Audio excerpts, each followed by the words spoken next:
dessert.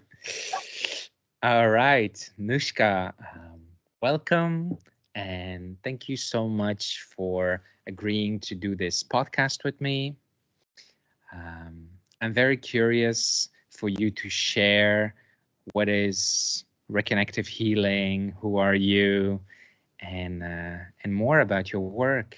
So, welcome. Okay, thank you.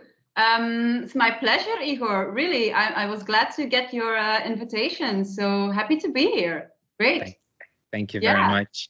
So, to start, can you maybe can be brief, share who are you and what do you do? Yes. So who am I?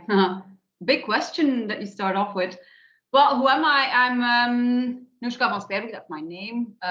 40 years old now, from Oudenaarde in Belgium. Who am I? Everything and nothing. But I would describe myself, or my friends would, as someone direct, sensitive, but also a very big thinker. So a bit of both, the feeling and the thinking. The thinking overrules most of the time, but that's fine. I've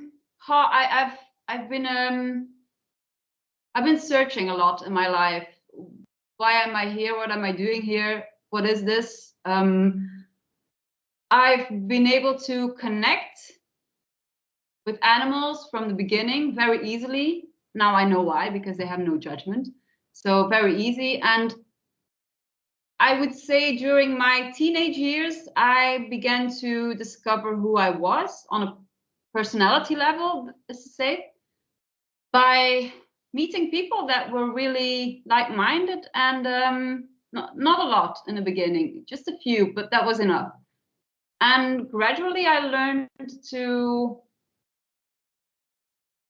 experience what gives me joy. And I can now say it gives me a lot of joy to have conversations with friends or even people I don't know, acquaintances who like going deep into stuff. And I balance this out with humor and lightness and just, joking around and yeah, making things a bit lighter than they sometimes are. So I balance between these two extremes, maybe. And I'm fortunate to have the freedom now to do what I want to do, and that's my biggest joy professionally is being a practitioner and mentor of reconnective healing. That's something that just doesn't, it sticks with me. It's not something that leaves my life, which is strange for me because I'm more of a person, okay, I'm going to do this now, then I get bored, then I start the next one. So this is the only thing that I want to keep doing. And I don't think, never say never, but I don't think it will ever change. So yeah, that's me, I guess, in a way, in short. Mm. Thank you for sharing. So, what inspired you to start with Reconnective Healing? Yeah, well, I could say, like I said, I was searching for something meaningful professionally and for myself as well, just from the depth of my being.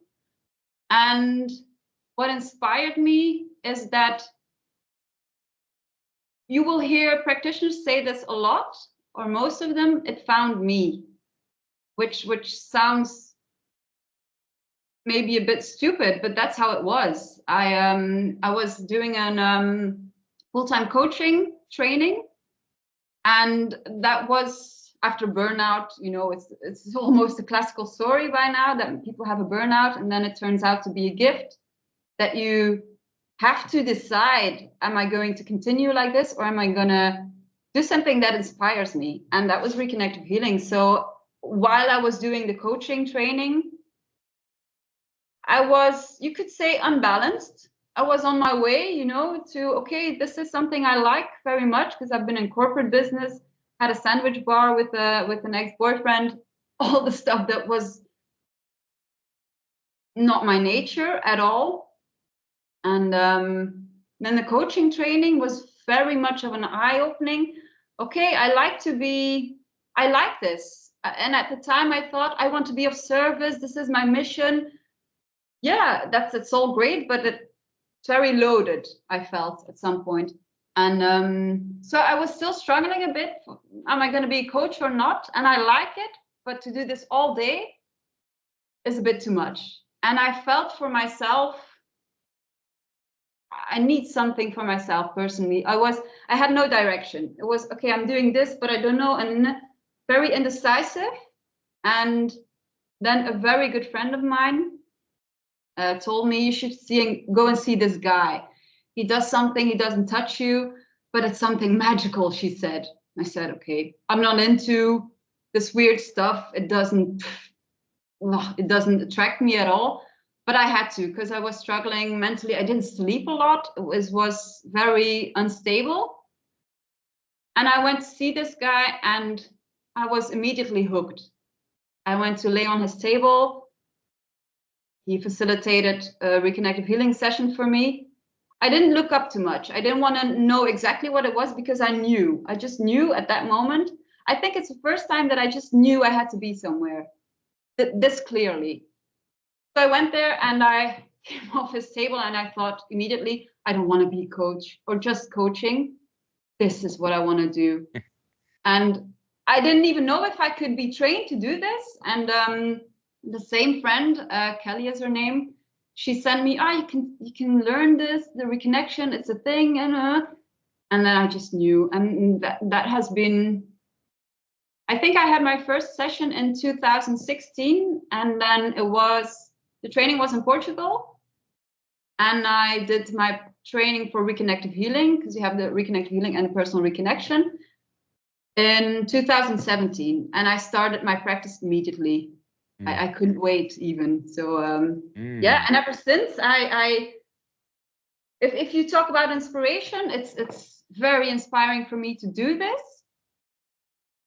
for myself and for others, and just to see how something this simple, this powerful, without even touching someone, can do so much, can bring about so much. That was for me. My brain was a bit confused because I didn't get it. Still don't really, I mean, the brain is not that good in understanding stuff like that. But then I knew I was inspired, yeah, like you said, to just do this, because it brought me so much joy for me. And what it did for me afterwards, I will never forget my first session. Yeah, I was hooked. Like I said, I couldn't resist it. Still can't. So, can I ask you, what was your experience like, your first session? Yeah, it's been a long time, but I still remember. I remember my brain did try to understand or wanted to know, what are you gonna do? I knew he wouldn't touch me, but what can I expect? I don't remember asking, what can I expect? And I'm glad I didn't, because it's unique for everyone. There are some typical things you can experience, but I just remember I felt so peaceful. And I couldn't feel my hands after a certain point. And I don't know, he didn't tell me, but I could feel a smile while laying on the table. In the beginning, the first minutes, I thought, what is he doing? I hear him moving around. What is he doing? Okay, and this and this. And then for me, I saw images and colors, which is a typical one. But the sensation of peace was a first for me at that age. Yeah, that's what I remember most. And I think that's my state of being that I prefer. Peacefulness. That's I needed as well. So yeah, that was my first experience. And then I thought, let's go. I will do my personal reconnection and I will do everything I need to do and then become a practitioner myself. So do you remember any other sessions, how they were like? Were they similar or different, or? They are always different, because every time when you go for a session, you're in a different phase of your life. You're in a different emotion, a different state of mind. So it's always different because so reconnective healing is about rebalancing, but the disbalance is always on a different level or in a different aspect of your life. So I remember my first session, it was mostly mentally, having no direction and worrying too much and overthinking too much. And that's where the peace really gave the counterweight for it. And other sessions, I am someone who, this is maybe a bit personal, but I don't mind. If I feel sadness or an emotion, I will try to understand it rather than to feel it or go through the emotions. Okay, life pushes you to do it anyway, but I do remember sessions that I knew I was holding back tears or sadness, and then you do a session and then it just all comes out. And the good thing is that you feel safe during the session or afterwards when it just does come out. You feel this is what needed to happen. I mean, you can hold it back as long as you want, but it will be thrown back in your face at some point. And yeah, tears, also tears of joy and alleviation. Yeah, or just insights. That's I think the overall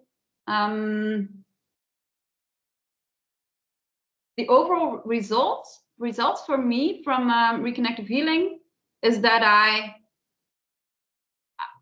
Reconnective Healing brings you back to balance, but it's different for everyone. And for me, I know when my insights come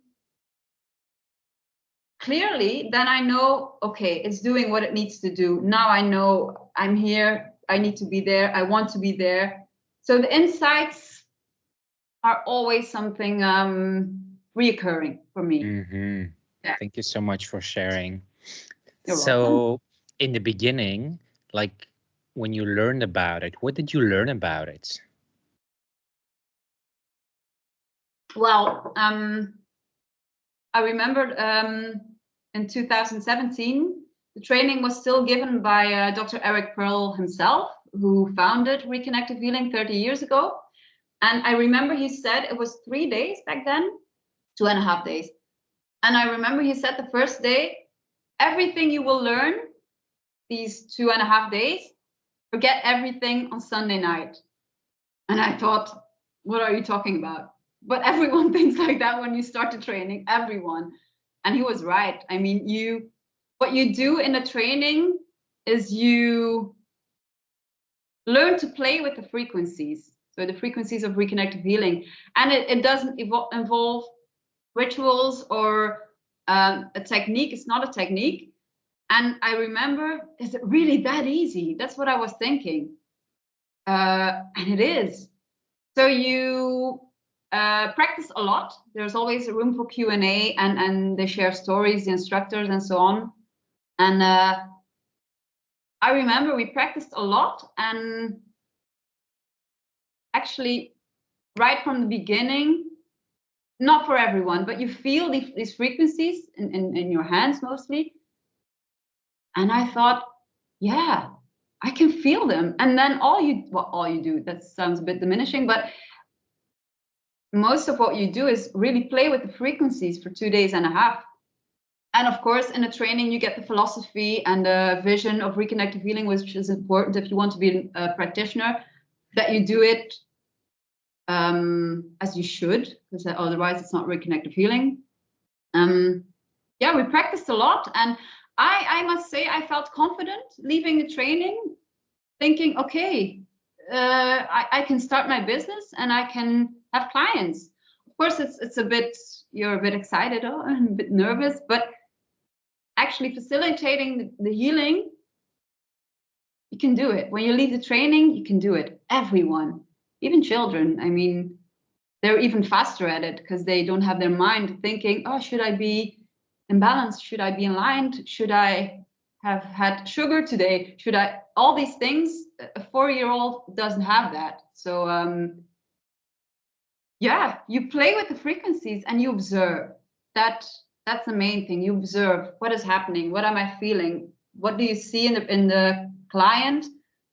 Which is not really important, but to learn it, it's good to see, okay, I'm doing this, this happens, which is not really correlated, but for the training, it's good that you see registers, as we call them, so involuntary movements. And it's the best training I've ever done, really, because also the sense of unity when you do training, we were, I think, 200, 300 people, that was a lot. But you feel this sense of unity during the training, which is unleveled. I haven't had that before in another training. So yeah, I would recommend it. So what did you hear from other people about this reconnective healing? Like when you talked with other people, what did you hear about it? Do you mean clients or other practitioners? Before you did the training, when you were just exploring about it. Not much. I only knew this friend of mine who went for a few sessions as well. Other than that, I had no one in my environment, in my close or acquaintances, that knew about reconnective healing. No one. So I was kind of alone in it to, say, oh, I felt this. And she was the only one back then, because it's been a while. Now there's a Belgian network. We didn't have that back then.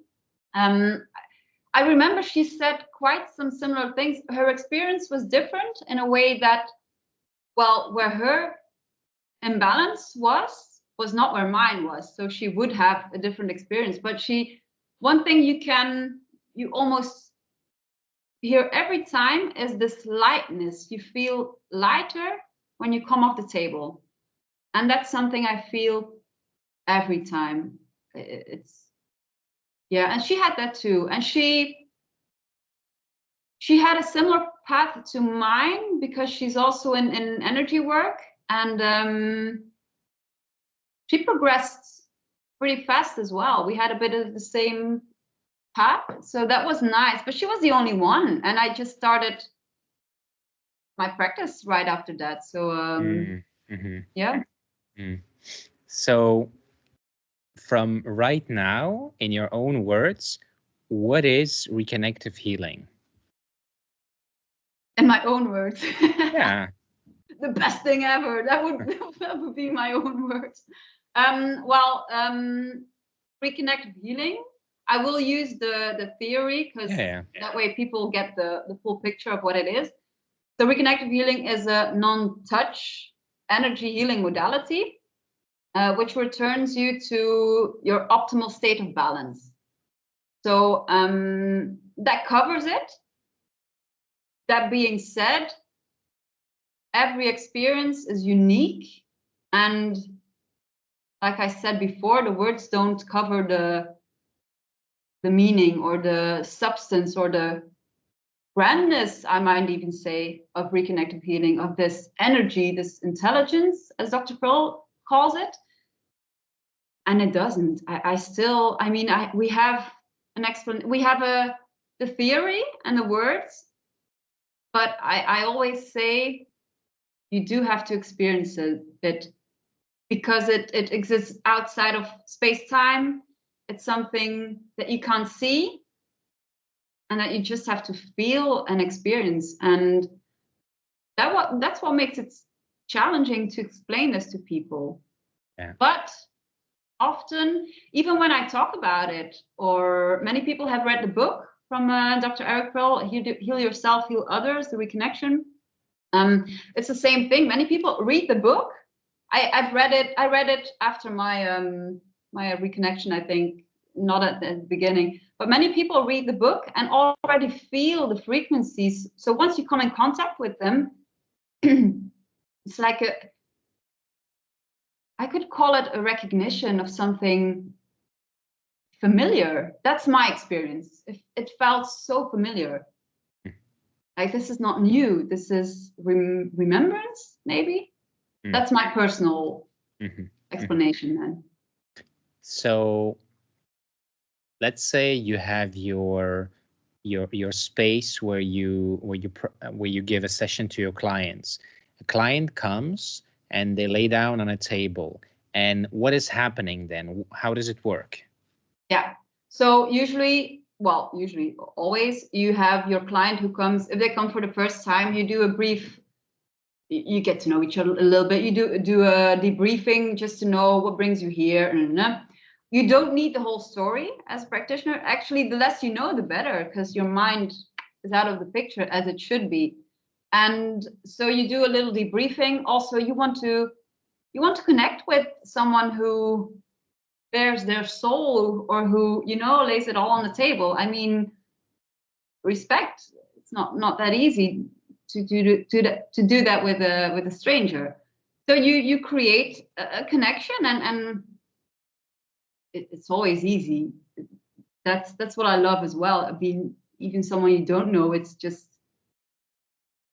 easy. And so then you could say what they can expect, but it depends. Some people don't want to know, some people do want to know. I leave it up to them. And so they go on a table. You do tell them, I will not touch you, just relax and receive. That's all they have to do. They don't have to go manifesting things or setting intentions or anything. Neither do I. I just start. I mean, you do connect briefly with your client when they're on the table, but I mean, 1 second could be enough. It depends on the practitioner. But what you do as a practitioner is you are the catalyst, which makes it different to other healing modalities. We're not a channel. We don't use rituals, no music, no crystals, nothing. It's not needed. Because when you're a catalyst, as a practitioner, you could say you initiate the process, or you introduce them to the frequencies.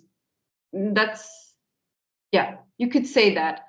But actually, as a catalyst, you just start the healing and you step back as a practitioner. We don't direct, we don't steer, we don't go, oh, you've got problems with your stomach, I'll work on this. No, not at all. And what we do is you feel, you observe. That's all you have to do as a practitioner, because it's the frequencies. Actually, there's three. There's you as a practitioner, the catalyst. So you initiate the frequencies, the intelligence, the universe, whatever you want to call it, and the client. So there's three. But I step back and I let the frequencies do what they need to do, which we never know beforehand, and we don't interfere. That's important. So that's all we do. We play, we go around, we feel, oh, okay, I feel something here. Okay, yeah. And then 30 minutes minimum, doesn't have to be much more than that, but minimum 30 minutes. And you can see registers in the client. Some people have their eyes moving, fingers moving, or they fall asleep sometimes briefly. It can be anything. I'm not going to say I've seen everything, because it's not possible, but I've seen a lot, and it's always different. And so then you finish, you touch your client briefly on the shoulder, and then you let them tell you what they experienced. And then it's always nice to hear, because especially the first time or second time, it's always different. That's nice as well. And yeah, and you let them speak about their experience. So that's how a session goes. Mm-hmm. So what is your experience like when you give a session? I'm just happy. And peaceful. The two main state of beings that I prefer. I mean, you do interact, of course, with someone on a deeper level, but because we don't interfere, it's my own experience as well. Because if you're working that closely with someone, you will always feel something or hear something. maybe not always. For me, it happens, but it's my experience. It actually doesn't have anything to do with the client. It might, but as a reconnective healing practitioner, we don't interpret, we don't give an interpretation to what we experience because it's ours.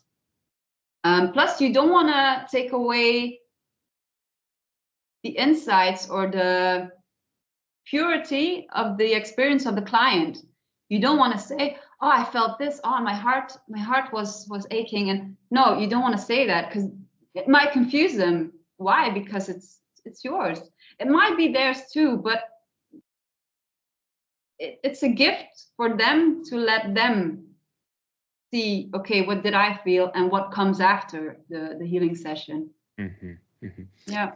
So is it correct to say that when a client is laying down and you as a practitioner are there observing the frequencies, playing with the frequencies are interacting with the client, and there already the healing is taking place, of which the client may be aware of or not aware of, and then when the client leaves, the healing continues, the integration of the healing continues.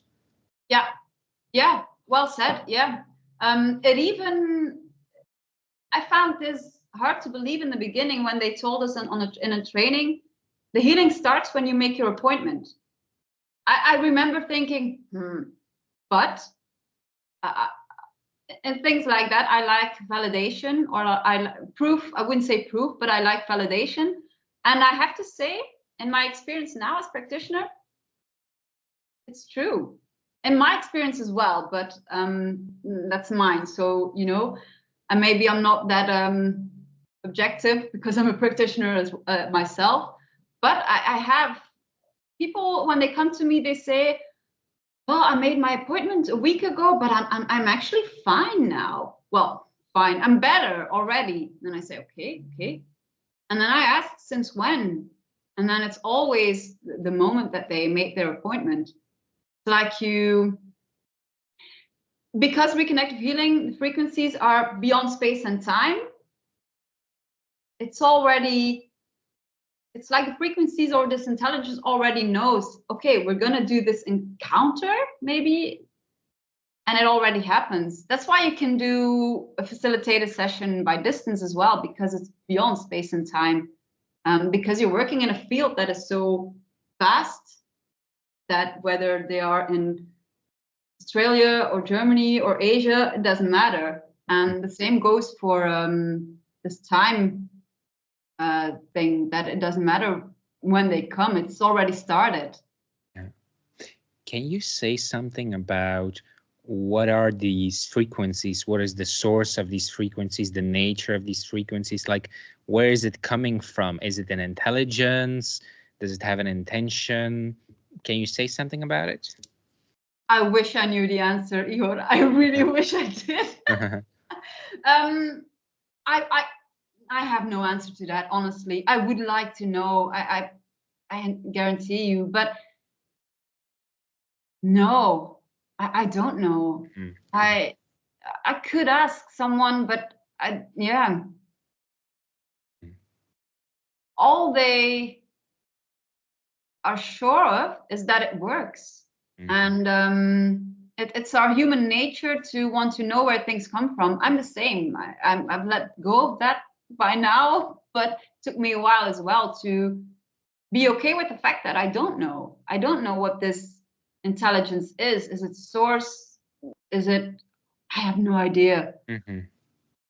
What they do know is that you can see reconnective healing as so you have different modalities like Reiki, Qigong, chakra therapy.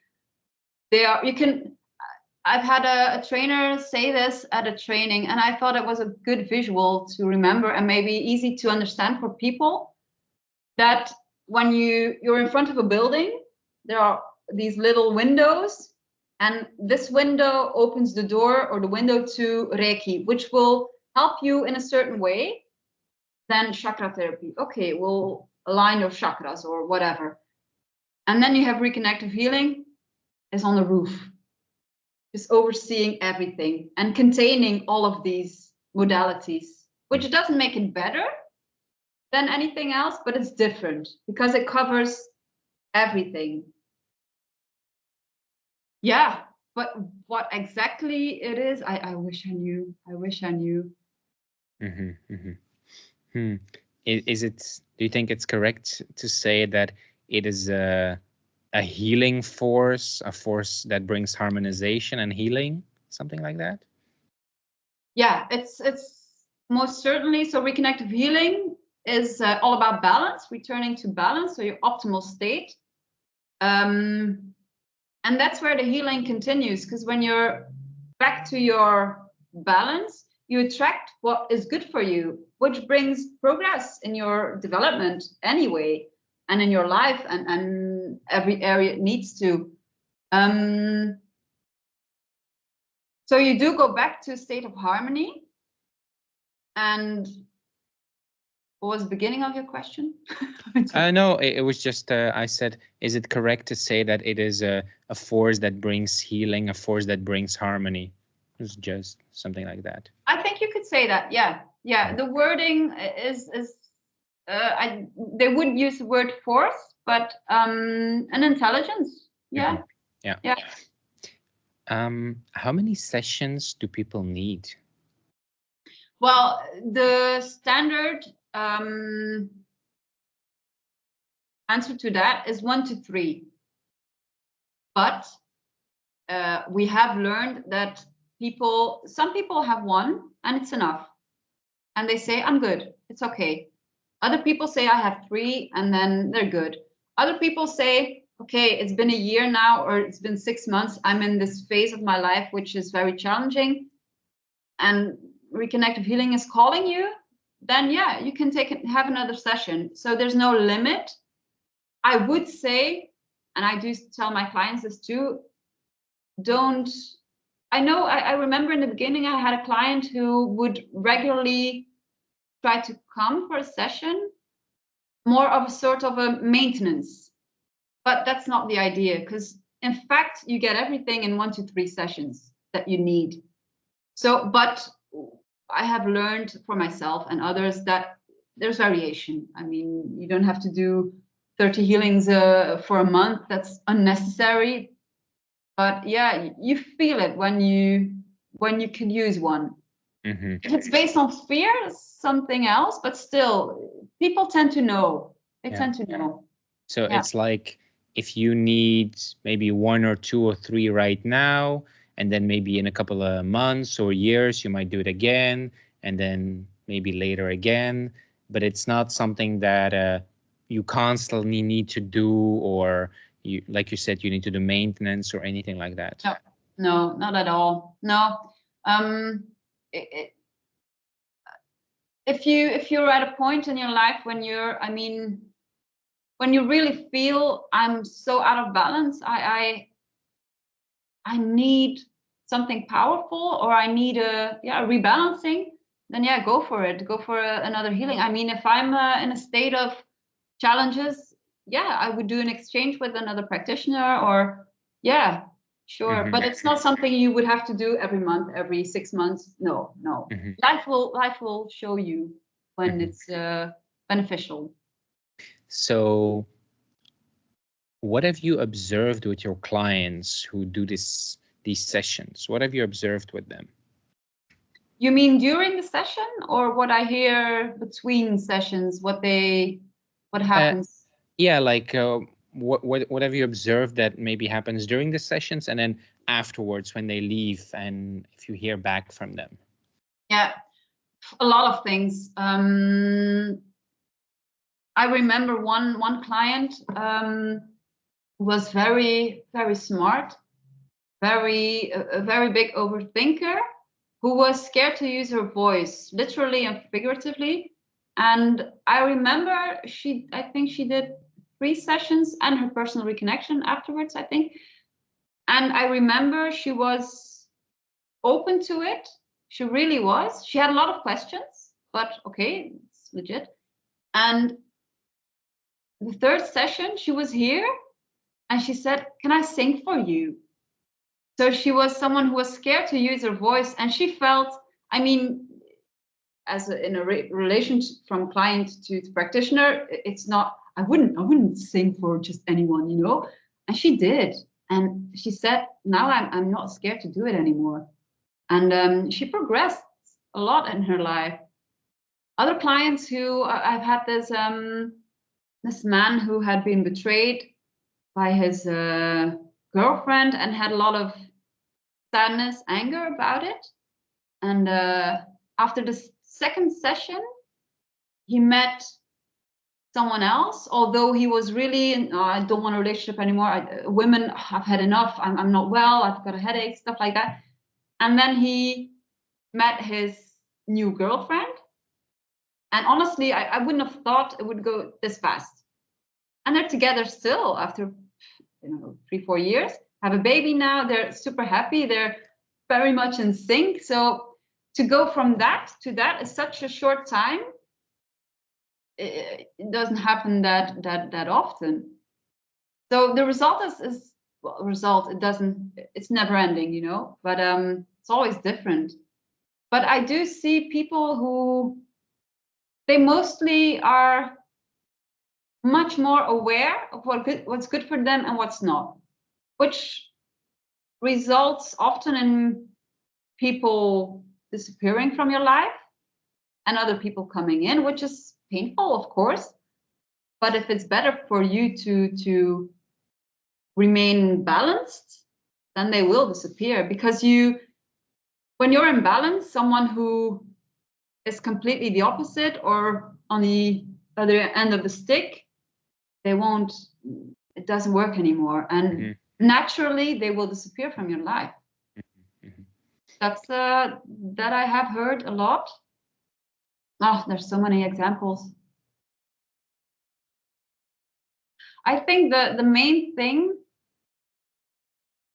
is that people remember what brings them joy,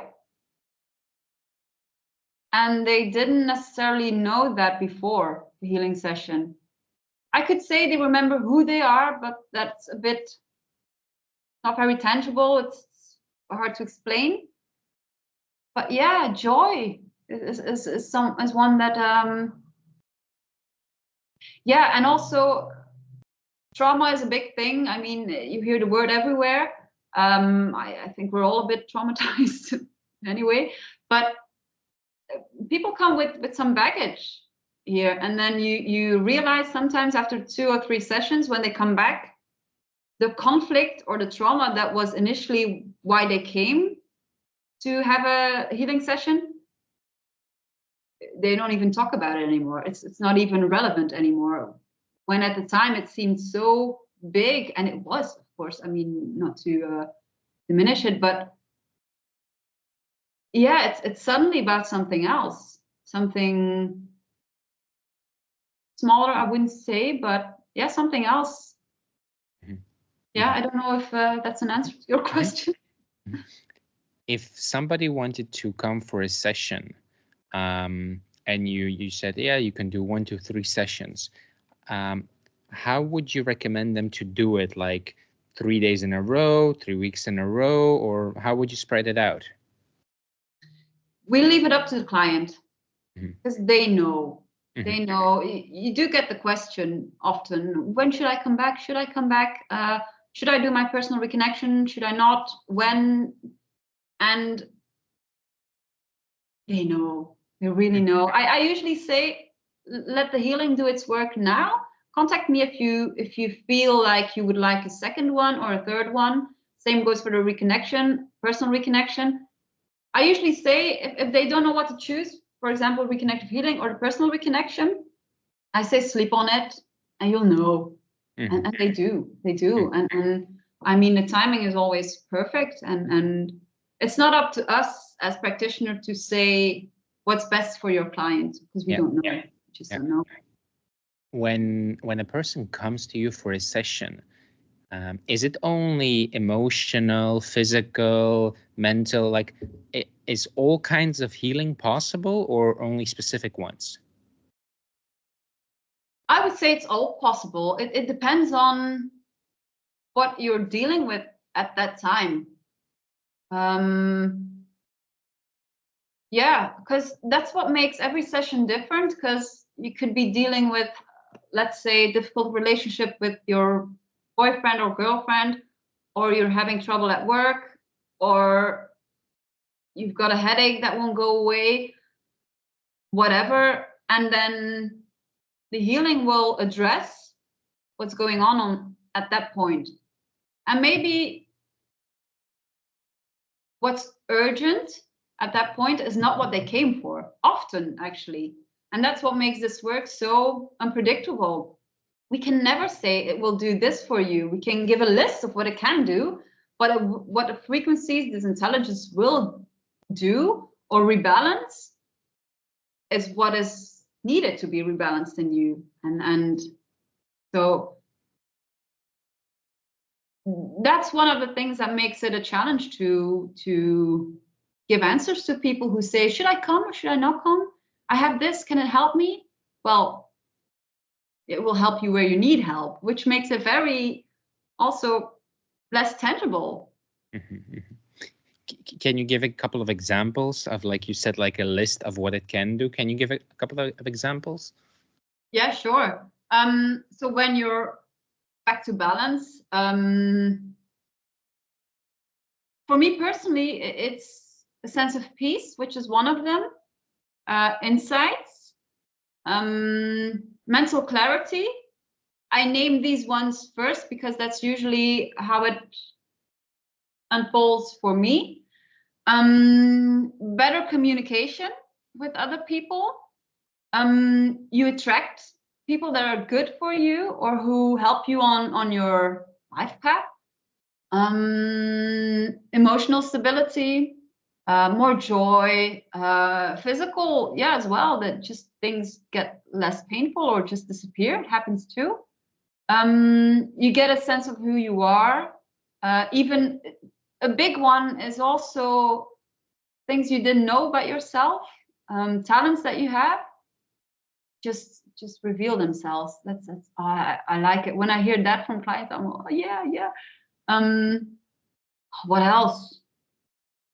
Yeah, the list goes on. It depends what's best for you at that time. Always a sense of light. You feel lighter always, and also more trust. In a world filled with anxiety, more trust in what you choose or what you don't choose. Yeah. Do you also work with couples? Haha. Yes, that's a plan. Yeah. So I've got this idea, and it will be unfolding in the very shortly now, because my new website is in the making. So when that's finished, I can release the program. Yeah, I am going to start this. Everything is prepared to do this. So my idea is to combine reconnective healing for couples with nonviolent communication, which is also something that exists already. Was founded by Marshall Rosenberg, who has passed away, an American psychologist. And for me, both reconnective healing and nonviolent communication are about awareness and about growth and about returning to what are my needs? Where am I making a story that isn't important? What am I really feeling? So it's about awareness, and it's about rebalancing. If you can rebalance your communication, be more clear in that, combined with the rebalancing energetically or any other part, these two give you the best shot at seeing where your relationship is going. So yeah. So what is the personal reconnection? Yeah, the personal reconnection. So the difference is, first of all, with reconnective healing, is that a personal reconnection is something you do once in a lifetime. There's no need to do it twice. And we use the same frequencies, so reconnective healing frequencies, So where you can do reconnective healing by distance, the reconnection has to be done in person. So in the practice of the practitioner, or you go to the home of the client if they can't come. It's also a possibility. And what we do with the personal reconnection is we reconnect the ley lines of the planet, of Earth. So you can call them meridians of the planet. They pass through very powerful places like the pyramids, Machu Picchu, and so on. You reconnect them with the meridians of your body. It's not really the meridians, they go further out of your body, the external lines, and with the universe, the grid of the universe.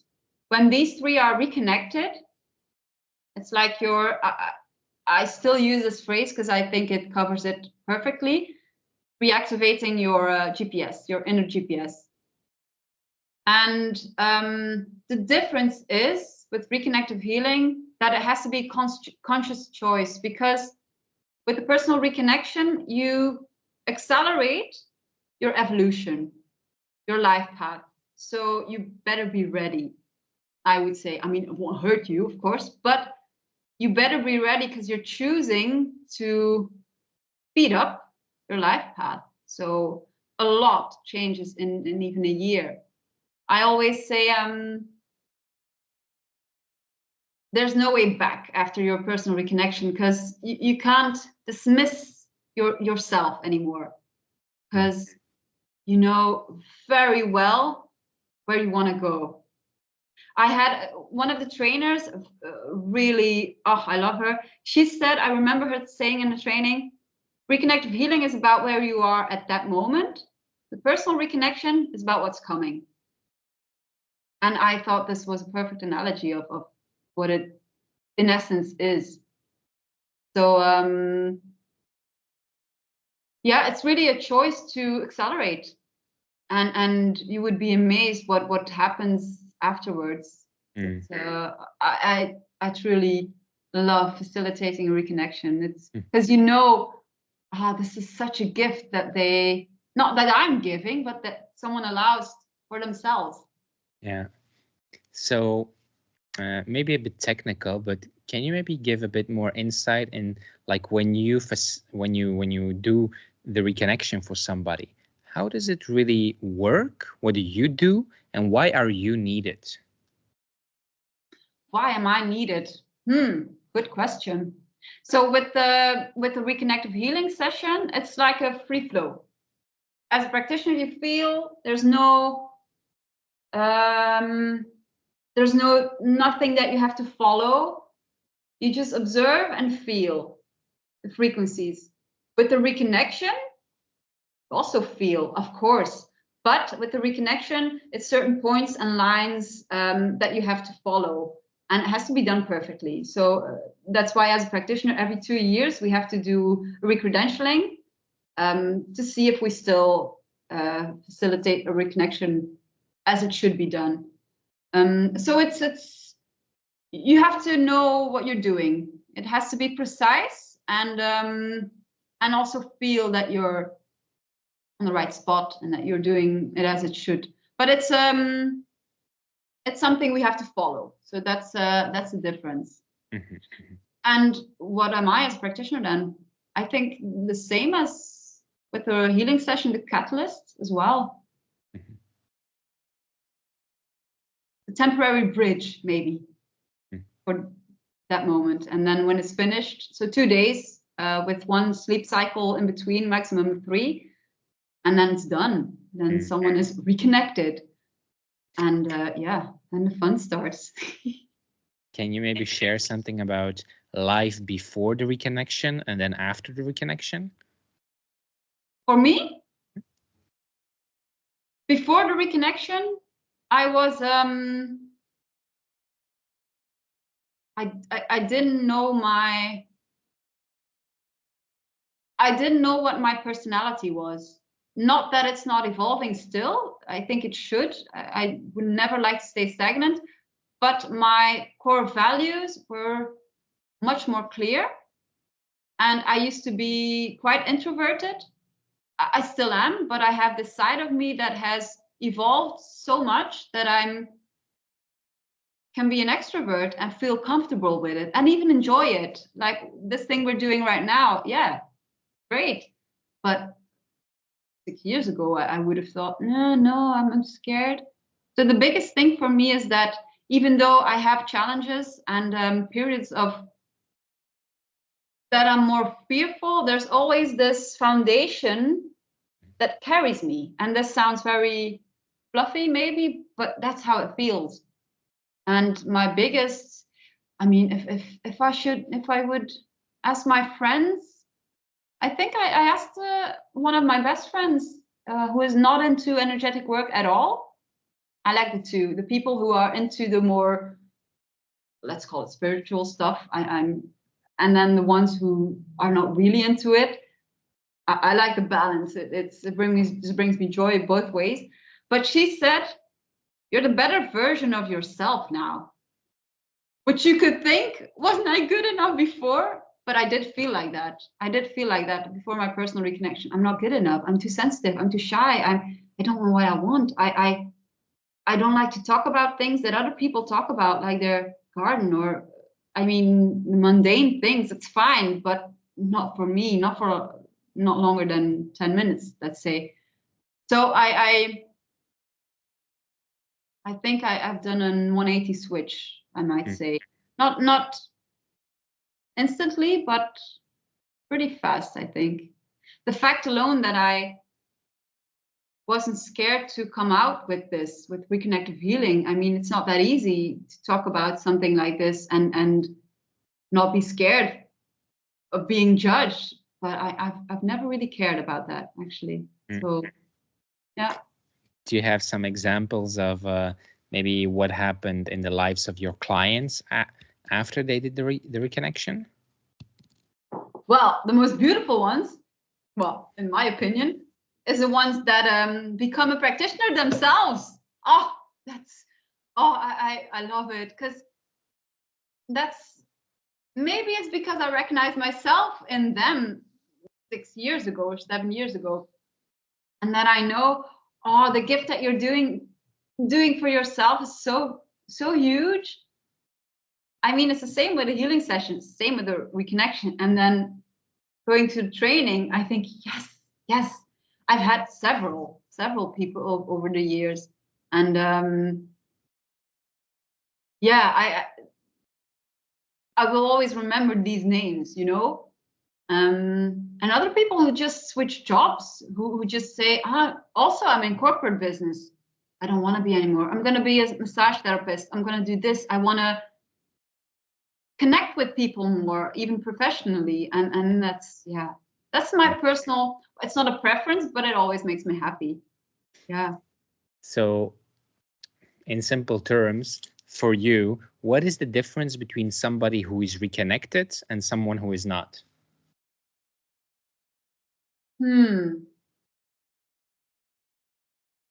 First of all, I would say there are different, reconnective healing or personal reconnection is not the only way. It's my preferred way, and it's something that came to me, and it's something that in this form I love to facilitate and would recommend everyone. But I think there are other ways.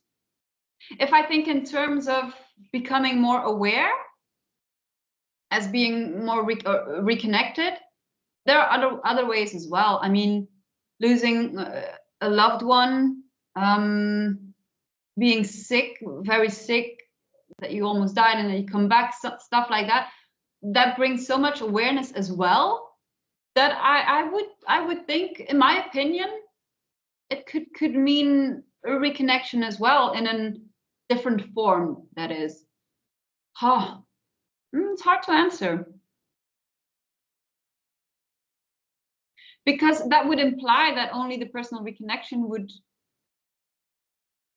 that only people who had their personal reconnection are reconnected, and I don't believe that.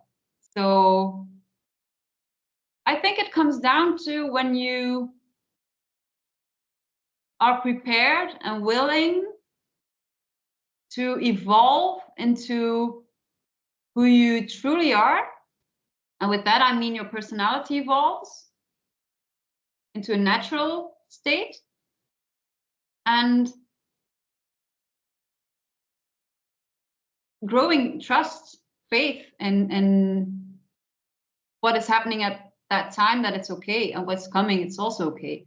I think that's I should think about this more, about what it really means to be reconnected, but I think that's how I would describe it right now. Thank you. Can you maybe share something about how did Eric Pearl discover like reconnection and reconnective healing? Yeah, so he was a successful chiropractor in America, I think Los Angeles, if I'm not mistaken. And so people came to him. So there was physical touch. They came to him with physical illnesses. And at some point, that's why he says Reconnective Healing found me. He said, without me even touching them, people felt presence, felt touch, felt something happening. They could even hear people in the practice when he said, but there's no one here. It's just me. I'm not talking. So then he knew, I remember in an interview that he said he knew this was huge, that he was in front of something big. That's why it didn't let go of him, I think, and why a lot of practitioners can't let go of reconnective healing.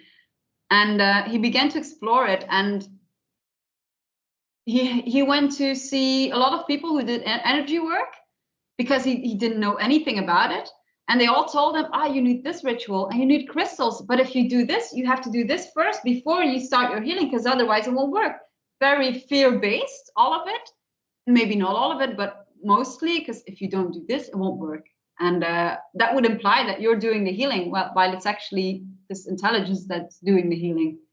And he went through all of this to just find out that the more he did, the less healing occurred with his clients. So he switched back to I'm not doing it like that anymore. And he thought at the beginning that he was the only one who could do it, but learned that he could teach it. So he began teaching it all around the world, then together with his partner Gillian Fleer. And now since several years, 4 years, I think, the Reconnective Academy International is the one organizing and teaching the trainings. So that's led by Guglielmo Poli. So yeah, that was his journey. So he went from the purity of reconnective healing of the frequencies to trying to, advise to direct it or to bring something in. And it doesn't need anything. So yeah. So when you share this training with people, when you see students become practitioner, how is that like for you? Well, I'm not a teacher, but I have attended several trainings. So I'm there as a mentor or as a translator sometimes. And all I can, first of all, it's when you, even at the beginning, you feel this unity, almost like a family-like gathering. So first of all, it feels very familiar, I would say. I always feel very inspired when I'm at a training. And even if I'm tired, because it's 4 days, you have 2 days of reconnective healing training, and then usually Monday, Tuesday, following the weekend, the personal reconnection training, 2 days as well. And it's really funny, because I see what I had in Portugal in 2017. You start off with your brain and you think, but I can never do a facilitate a healing as Eric Pearl. And then, well, yes, you can. When you finish your training, you can, because you're not doing the healing, you're the catalyst. So, and what I observe mostly is in 2 days, even, so Saturday morning till Sunday evening, people have changed so much. First of all, they have opened up. They're laughing so much. They feel at ease. And every time they're at the table playing, practicing, you could say, they get more comfortable because they feel this is something I can actually feel. And they see, so they work with each other, with the client, student, all the attendees. And I find it so lovely to see how they trust themselves more and how their self-confidence grows in something that they thought they might not even be able to do. And it's like a little community for 2 days or 4 days. It's really, it's lovely. And a beautiful thing is that maybe this has changed over the years, I'm not sure, but I remember my training, we were it was a big group, but I remember when at the end, one of the instructors asked, who's going to be a practitioner professionally? And I was like, yeah, because I already knew. But I would say only 1/3 raised their hands, and others said, no, I'm not going to do it. No, maybe for myself, but not. No. And I think this has changed, because what I see is that most of them just say, yes, I'm here because I want to be practitioner. And it might take a while. I mean, I started immediately, but there's more confidence or conviction, like I want to go down this path. Yeah. So in your opinion, like, let's say somebody's watching this right now and they think, oh, I also want to play with the frequencies. Why is it that somebody that's watching this maybe right now at home may not be able to just start and do it, but when they come to a training, all of a sudden they can? From your understanding, what's happening at a training that's not possible when you're just trying this at home by yourself? Yeah, because you do need the practice for 2 days to then let go of your belief systems, of things that you think you might need. You do need the practice, because it's when you're playing with the frequencies. I mean, I was not as aware of what I was observing the first time compared to later on. So the training is really meant to, first of all, you learn the philosophy and the vision of Reconnective Healing, which is important that you follow as a practitioner. But also your awareness from Saturday morning to Sunday evening is much bigger. I mean, you could start off, I feel almost nothing. Oh, maybe my hand is a bit warmer. But then next time you do a rotation on the table, and then you feel, oh, wait, now it's cold. Wait, my finger is moving as well, but while I am facilitating. So your awareness expands immensely during a training, and you need that to work as a professional practitioner. You really do. Yeah. If people want to have a first brief encounter with frequencies, of course, book a session. Hi. Or you can buy the book by Eric Pearl, his first book, Heal Others, Heal Yourself. And if I'm not mistaken, there are exercises in the book as well where you can already encounter frequencies. And often that's a step up for people to say, okay, I'm going to go further with this. For me, it was the other way around. I first went for a session, and then later on I read the book. But yeah, you need the awareness you need the practice to enlarge your awareness of this pure observation. Because you said there is no technique, I wonder, is it correct to say that by choosing to go to a training, paying the fee, and then going to the training, it's like you're unlocking an ability to do this, or not?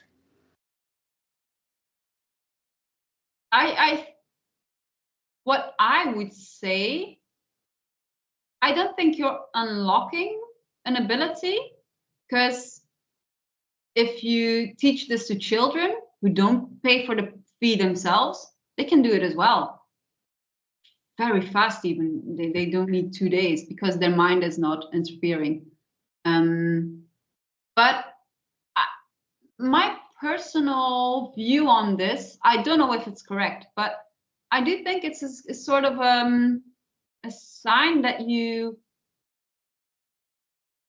mean to do this as it should for reconnective healing with these frequencies. I do think, yeah,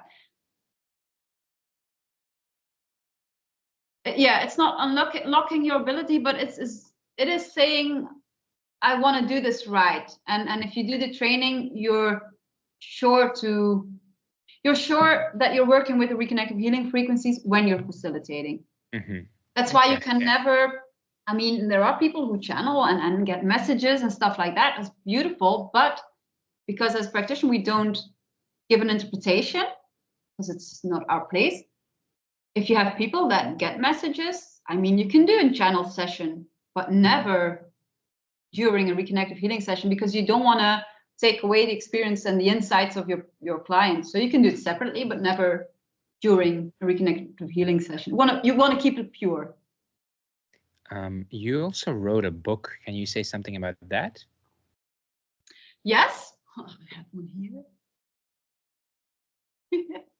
Yeah, I did, and actually it was, the word channeling is yeah, it's just a word, but yeah, it's a concept of life. I did start a channel course, I would say, a few years back. I thought, no, what can I do? Some extrasensory abilities, maybe. And 3 weeks in, I just sat at my computer and the words just came. And a whole book came out in 6 to 8 weeks in English as well. And I remember it was very strange for me. They call it automatic writing. And that's one of these things I knew. Put your fear aside of what people will say, because they will have comments. And I get it. I mean, I'm the first one to say, oh, this guru, oh, this one, he claims that this. But I can only say what my experience was, and the words just came to me. And Concepts of Life is about life. It's written in the we form, so it's like some source that is speaking to the reader.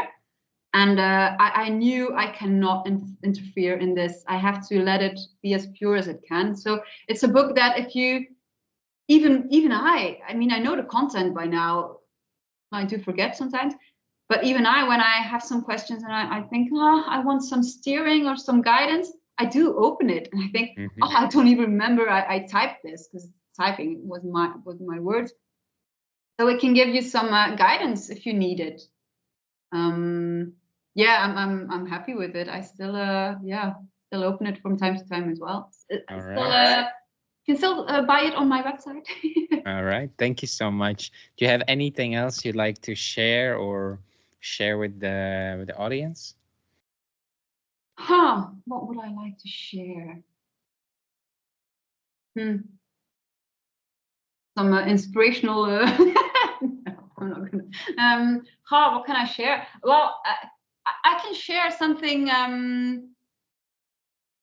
I've told you this before, but you have a good way of. I don't know if I said this out loud, but you have a good way of giving people a push. I do this too with people, but when people do it to me, I think, huh, what?